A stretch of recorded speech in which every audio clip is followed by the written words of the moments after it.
Hey, what up, guys? I'm back. Here doing my review on the almost last episode of Tropical-Rouge Precure. Should say the final bow before the epilogue. This is technically the season from part one of the season finale. Epilogue episodes are always two parts in a way. Say the final bow is part one and the epilogue is part two. So yeah, I think this is episode 45. Yeah, 45. Because Tropical-Rouge really is going to be about 46 episodes. Okay, this is an epic final bow. And it's a strange detail here. But I'll get to that in a bit. So the episode starts out, not with a recap by the way, with Alzor City being in chaos. News reporting on events. Nasu's mother, who seems to be okay, is treating to everyone, along with the aquarium owner.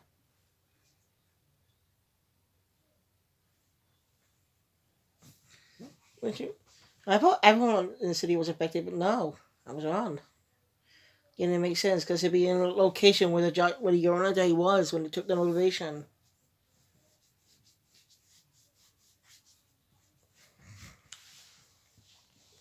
Oh yeah. So cut back to the girls after they de-transformed after battling Butlers in Uranide form.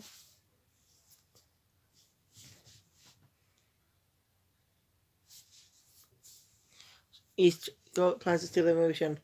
Yeah, quick. We also prepares to transform, but her compact gets knocked out of her hand by Butler. There goes backing it up though.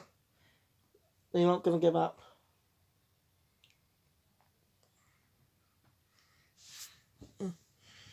Johnny just tells him to stop, that this is not what the Witcher wanted.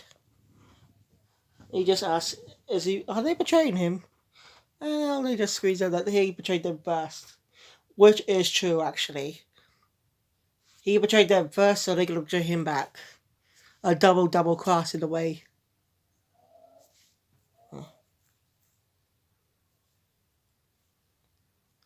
I mean, alright, Butler knows that.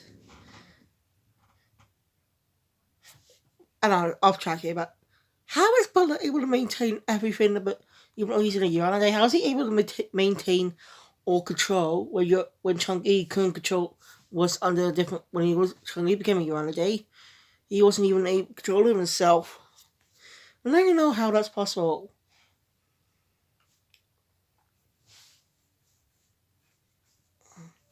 Anyway, he notes that betraying people is what grown-ups do, and Elder wants to be a kid forever,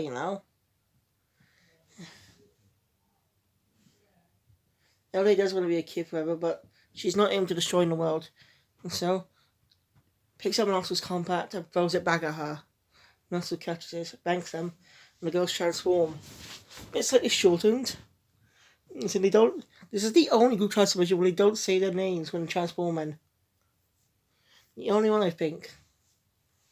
And in detail is, when Kiyosama says the usual things, well, whatever the theme of the episode is, when doing a group transformation, she's not smiling. In fact, when they say their Precure name, when they say their group name, they're not even smiling at all like before.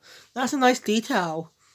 You can tell you can see them not smiling when they're always smiling in a group transformation. And I like that detail. Right, better fight Butler. But he's very strong. Butler summons out some creatures called Carson War. I'm sorry if I can't remember their names. Oh, these are not Uranades, they're different. As in, they don't need to scan anything for a form. They already have one. Junkie and Marine allies had to take care of those creatures while the Cures handled Butler. Oh, what struggle against him. Marine Beat Dynamic did not work on him. They just kill him as attack bubbles, And you get knocked down into a cabin. And they reflect on it. Thing. You know? What they're gonna do with Tropical Fest. Not fully motivated to save it and everyone in Oslo City. By their motivation to do what they want to do. As you know, Laura wants to become queen. Nelson wants everyone to tropical shine. Oscar wants to play tennis in high school. Sanga wants to make everything cute. And Minori wants to write a good book. Oh, motivated, which unleashes a new power from the land and marine winds. And they're fully motivated to stop Butler, creating a new attack. It's kind of badass and goofy at the same time. Yeah, it's kind of hard to explain, but if you want to know more, if you want to see it, want to know what I'm talking about, just go check it out on YouTube. I forgot its name, but it is pretty silly. It's cool, epic, badass, and goofy at the same time. You know? I like that it mixes silliness and badass at the same time. That's really cool. Basically, the attack is multiple versions of the pink elements from the land wind and whales from the sea marine wind. With a fully gigantic spirit form of Curaces doing a dance.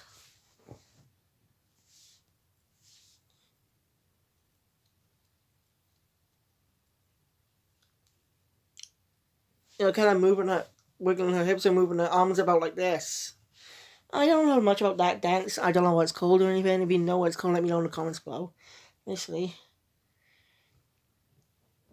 While the girls are serious when they do their attack, while Curace's spirit is dancing. It's pretty cool. And when they all go victory, it's pretty amazing too. Even Curace's has their victory pose. It's pretty cool. With their attack. So Butler is detransformed. But he's not ready to give up. He does something utterly unexpected. He gives up his motivation to power the fourth casket. How's up?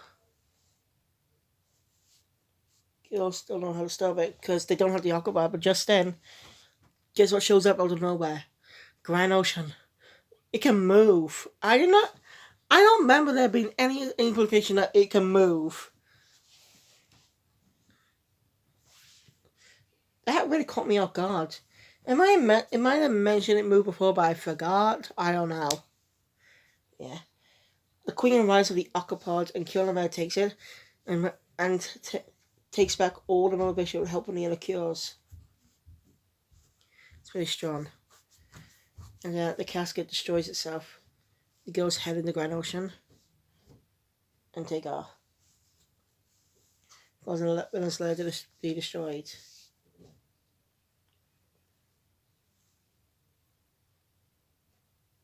So we're getting service. They're happy to see the city's alright. They're really flat.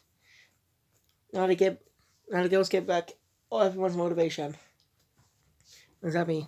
Curran got a little too excited and jumped into the monster's mother's arms. It's kind of funny.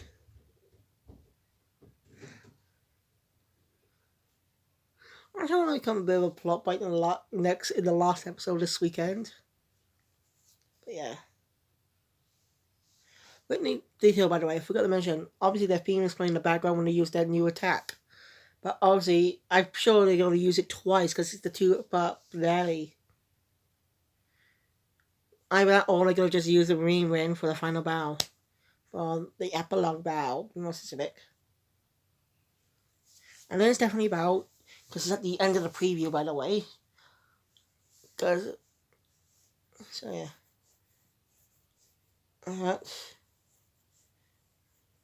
I'll give everyone's motivation. And meeting with the Queen. So then pops out to the Octopod. Changi, Nuri, and Elder show up, saying that's Butler's motivation. Yeah. Masters suggests they should give it back. So, I mean, Joseph suggested she give it back, but Oscar and the others said don't think that's a wise idea. They have a good point, too. And again, I figure they shouldn't give it back either. Yeah. I'm sure what to do with the Queen's size to look after it. Before they give the Queen, no, it just disappears.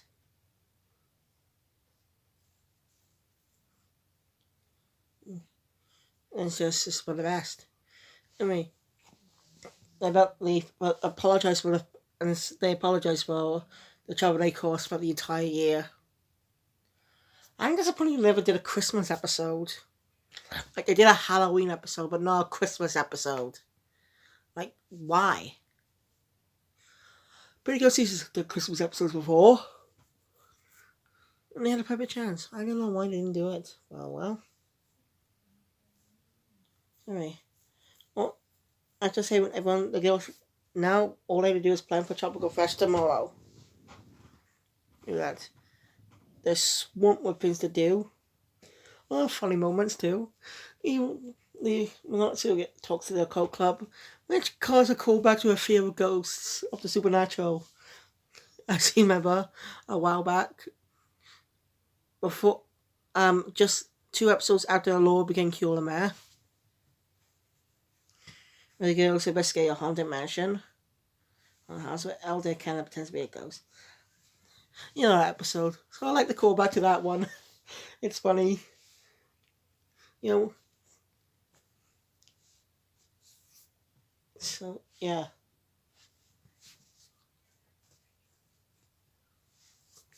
They're planning for Tropical-Rouge.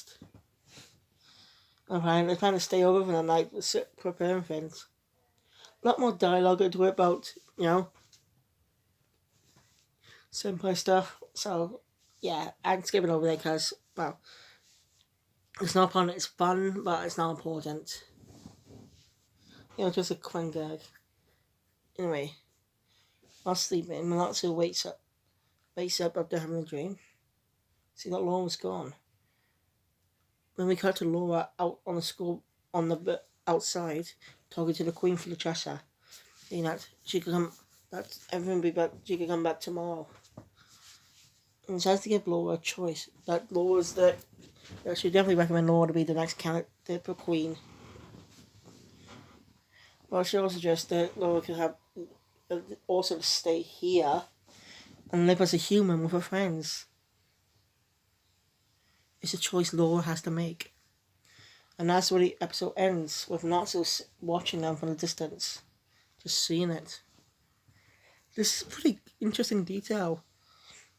We might assume she will become, besides to stay a human with her friends.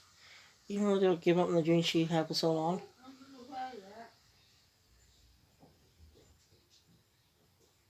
Dream for so long. But giving up shows how much she's grown as a character since episode 1.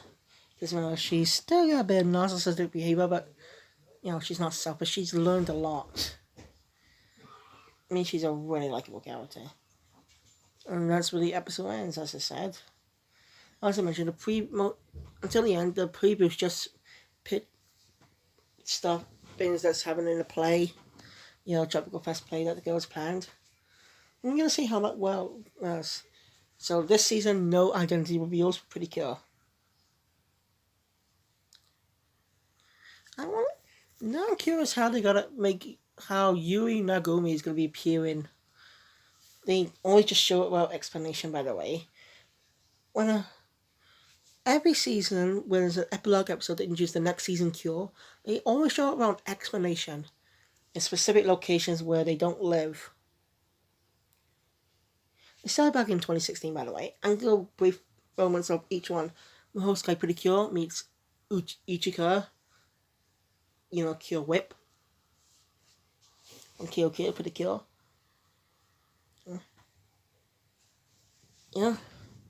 Makes it goes to. I'll actually get a bit more into detail about that when I actually watch the host guy Precure. Same with Mizzies.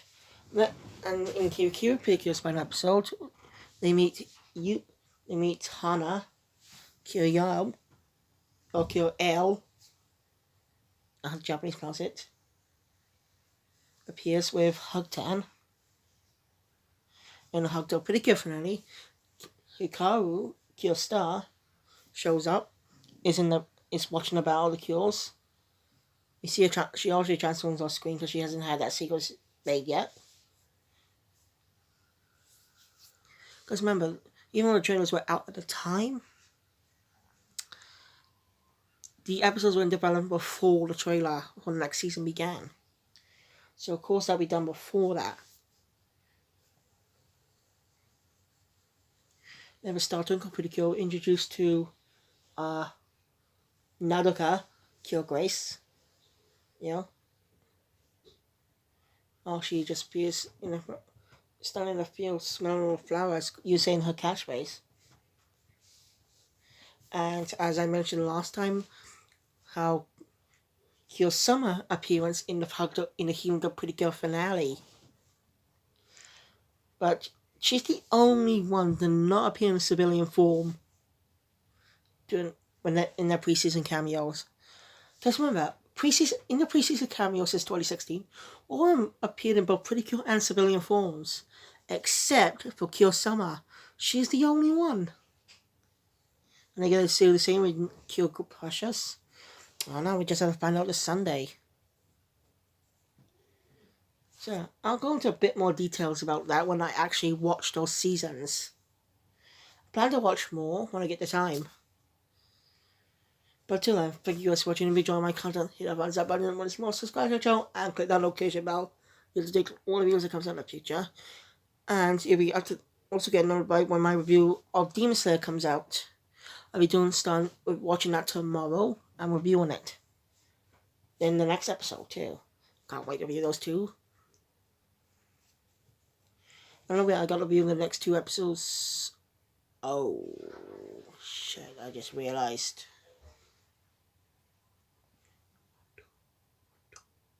Ooh. I actually do have to do some more delays. I just realized this. I have 2 episodes of Digimon Ghost King to watch.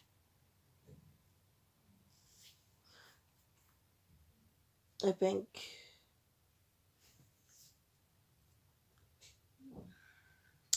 Yeah, I do actually, because I miss it. Because I missed 2 episodes on Sunday, because internet crap. Anyway, thank you guys. I'll see you all next time. Keep Phoenix out.